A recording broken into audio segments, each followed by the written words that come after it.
The sirens started before anyone understood what they meant. Not the routine noon test.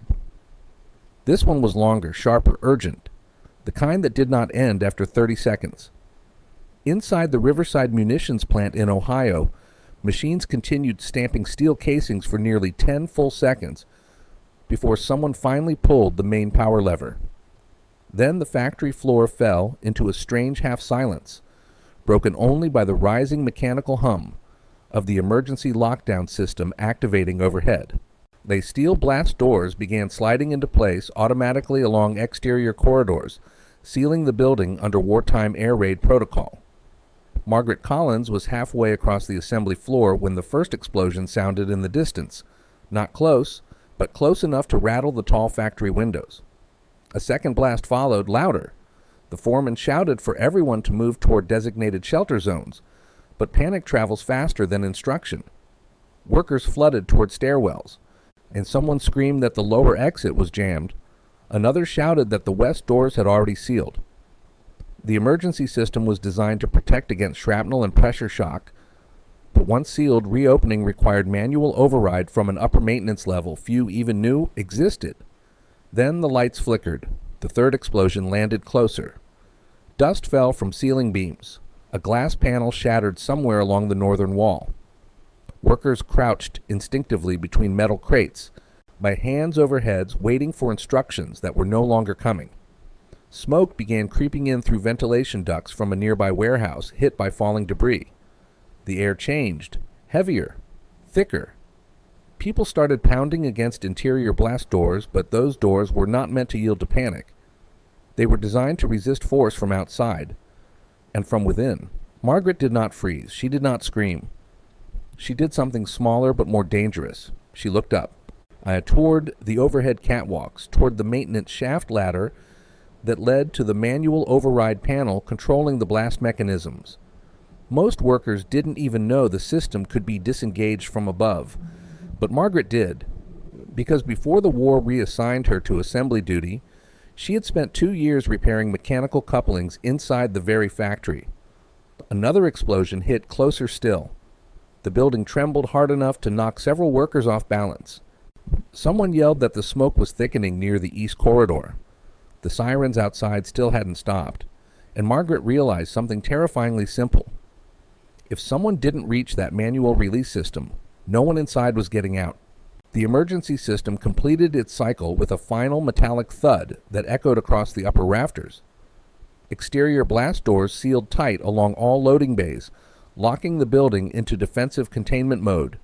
In theory, the plant was now protected from shrapnel and flying debris.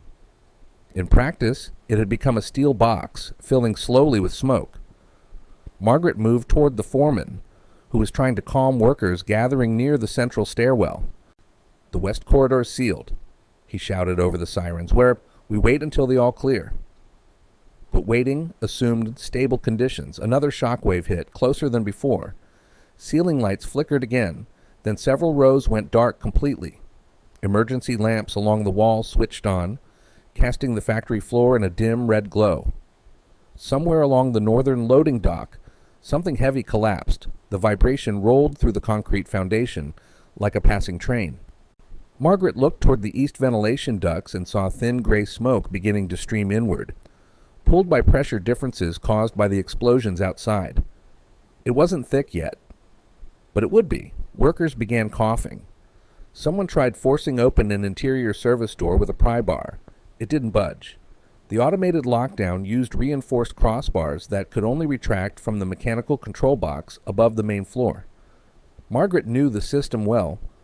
During maintenance years earlier, she had helped inspect the manual override gears, a backup method designed in case of electrical failure, but access to that override required climbing the narrow vertical ladder inside the north maintenance shaft and navigating a catwalk suspended nearly 30 feet above the concrete floor. In peacetime, that space was locked and rarely accessed. During an air raid, no one thought to go up.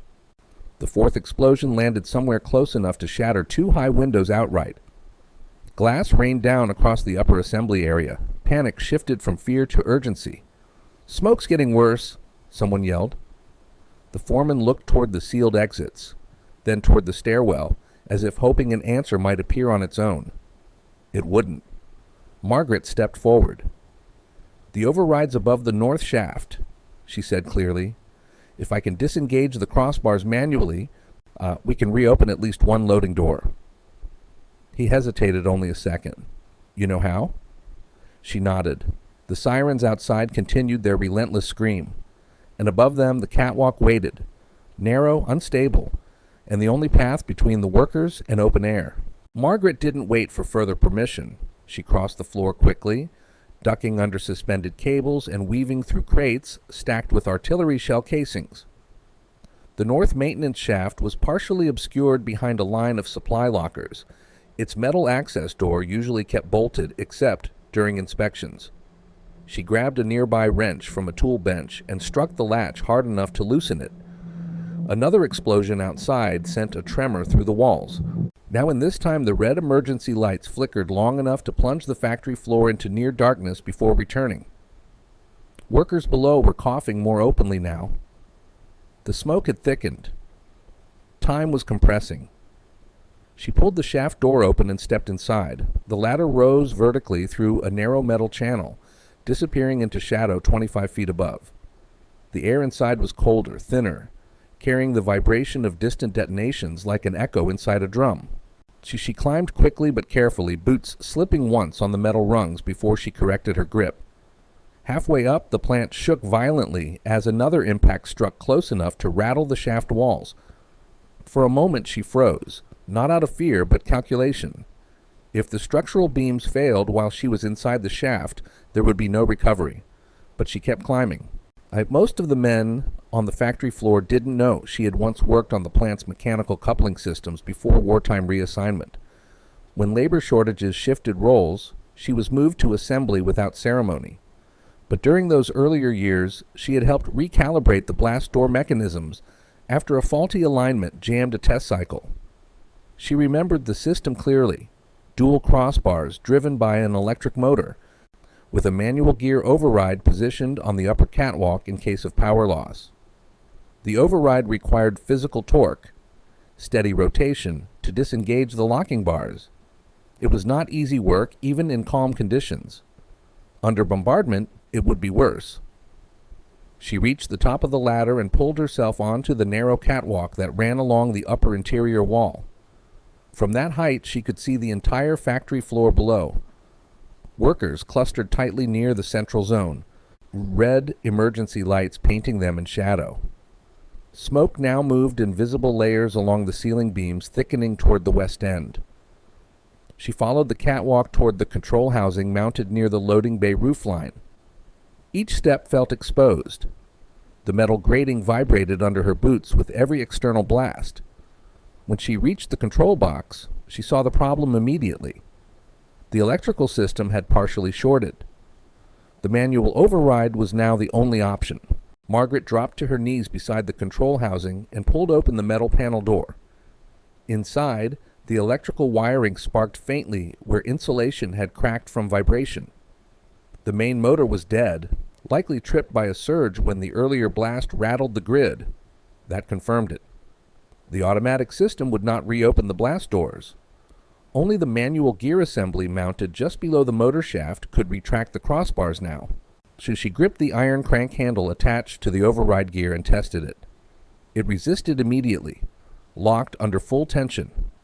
The crossbars on the exterior doors were heavy steel beams designed to withstand shock waves. Disengaging them manually would require steady force and time, two things she had very little of. Below her, another explosion struck closer than any before. This one did not remain outside.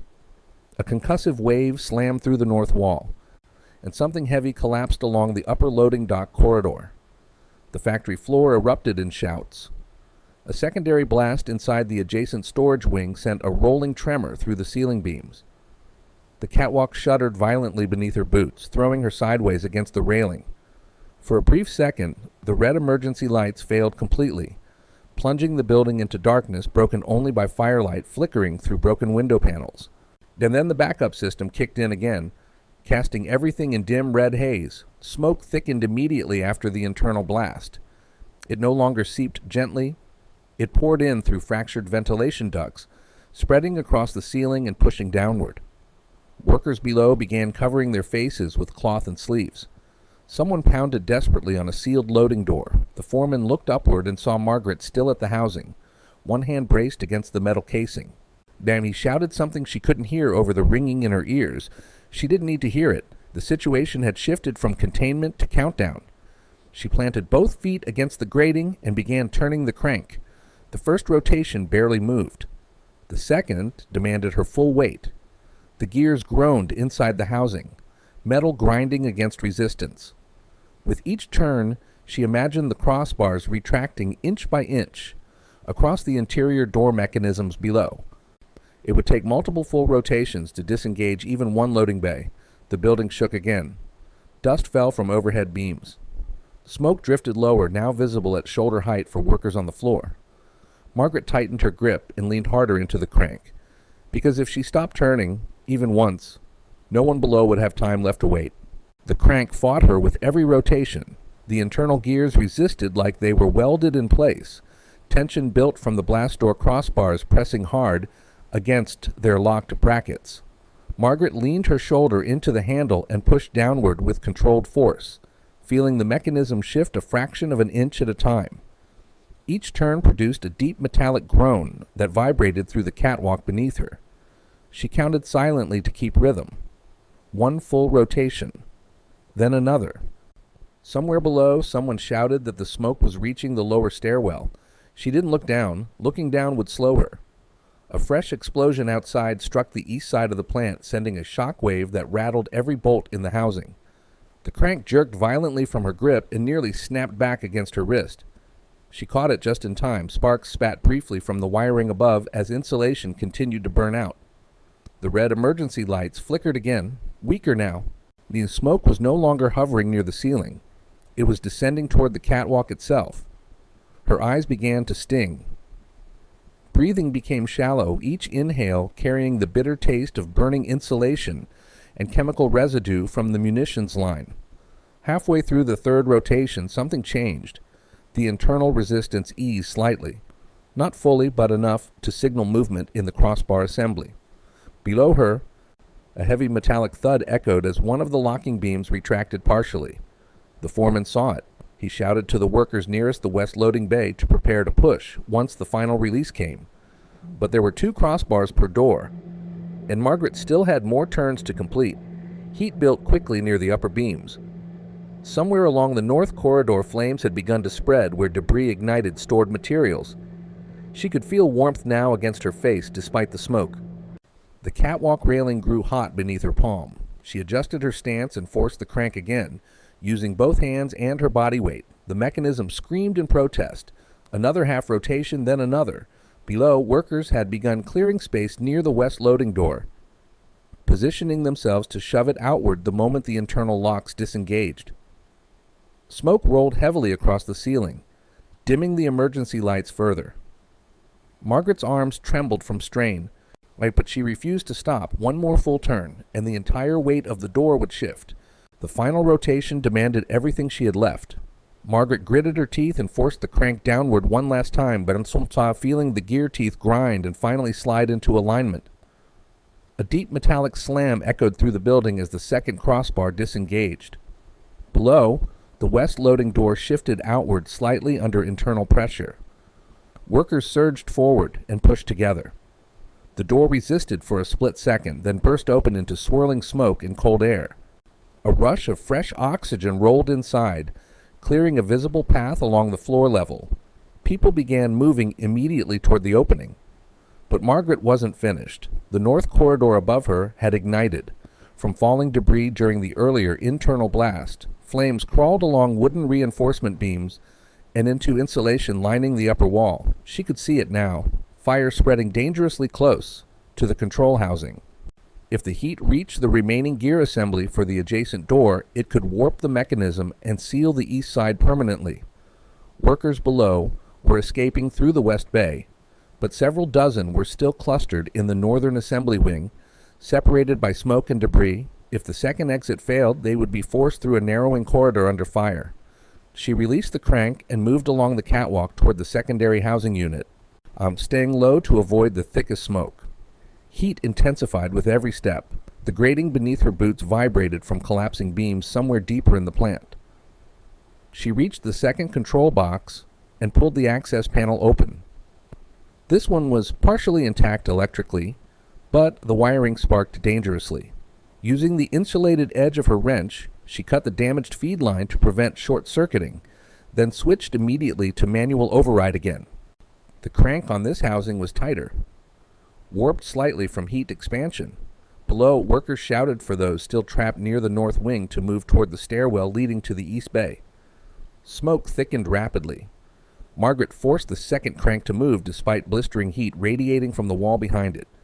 The metal handle burned through the thin layer of fabric covering her palm. She ignored it. One rotation, half rotation, another.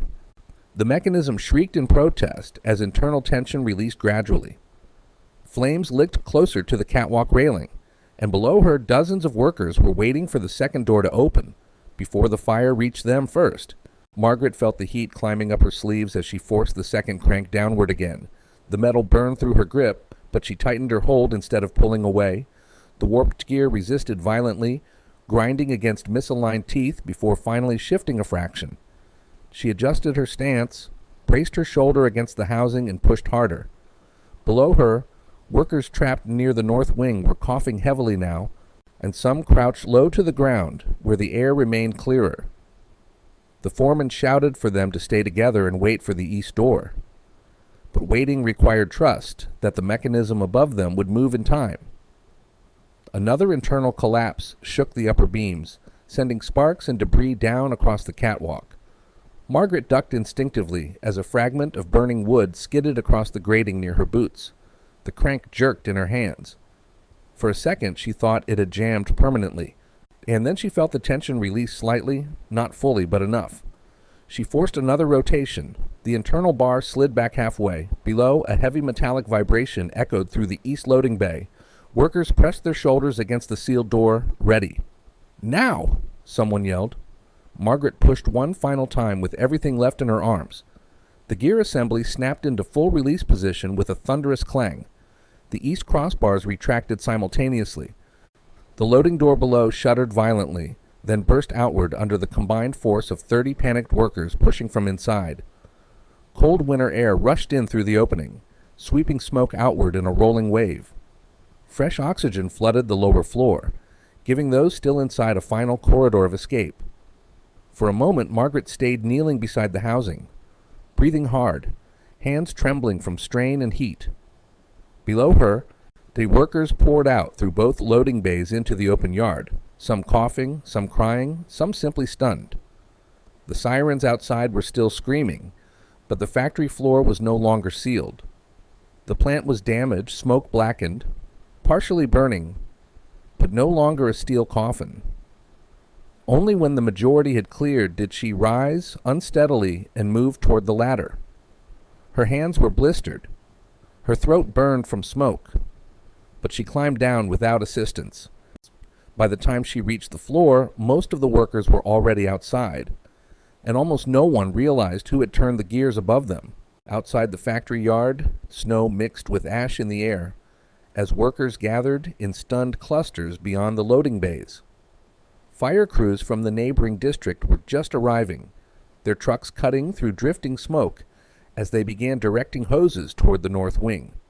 The sirens that had screamed through the attack were finally beginning to fade, replaced by the heavy hiss of steam and water striking heated metal.